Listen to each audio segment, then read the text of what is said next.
અમરેલી જિલ્લાને છેલ્લા 10 દિવસથી કમોસમી વરસાદ ગમરોડી રહ્યો છે। ખેડૂતોને માથે ઓઢીને રોવાનો વારો આવ્યો છે।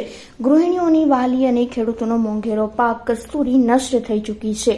ખેડૂતના મુખમાં આવેલો કોળિયો કમોસમી વરસાદે છીનવી લીધો છે। મોંઘેરી કસ્તુરીના પાક પર ખેડૂતે ખેતરમાં ટ્રેક્ટર ફેરવી નાખ્યું હતું। ધારી તાલુકો જિલ્લો અમરેલી। મારું નામ પૂનાભાઈ ખોડાભાઈ બાંભણિયા અને મેં આ 20 વીઘાની ડુંગળી વાવી હતી।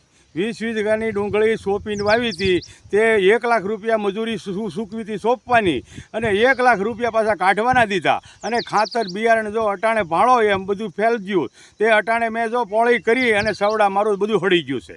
એટલે ભગવાન એટલી સરકારને વિનંતી કે આ તાત્કાલિક સર્વે કરે ને જોવે, નકર હું સવડા મારી દઉં તીકોડે પાછા જોવા આવશે તો પછી તો કે ભાઈ આમાં તો રેડી છે, આમાં કાંઈ છે નહીં। તો પછી અમને એટલી સરકાર પાસે વિનંતી કે અમને તાત્કાલિક ધોરણે એકદમ આવી સર્વે કરે અને જોવે અને અમને કાંઈક ભગવાનને ઉગાડે અને કાંઈક સરકાર અને અમને થોડો લાભ કાંઈક આમાં આપે, એટલી મારી વિનંતી છે। કેવું દુઃખ છે તમને? અને દુઃખ હટાણે એની કાંઈ કરવામાં એટલું છે, હું કરીએ બાપા, ભગવાને તો અમને કોપ ફાટ્યો છે બાપા, હું કરીએ પણ હવે જો સરકાર કાંઈક સમજે તો છે હવે, બાકી અમારો કોઈ ઈલાજ નથી। અને આ ખેડૂત સહન કરે, કોઈ બીજો કોઈ વેપારી હોય તો આ સહન નથી કરીએ કે એમ એટલી ટેર અમારી પાસે થઈ છે, પણ શું કરીએ, કુદરતને હાજરી એ બાપા અમારે સહન કરવું પડે, નકર આ અટાણે અમે અમારી પ્રજા કરશે ને તોય આ નથી આમાંથી નીકળીએ એમ, આવું દુઃખ છે અટાણે મારી માથે, આવું પડ્યું શું કરીએ। પણ હવે સરકાર કાંઈક જો સમજે અને અમને થોડીક કાંઈક સહાય આપે તો સારું। હવે એટલી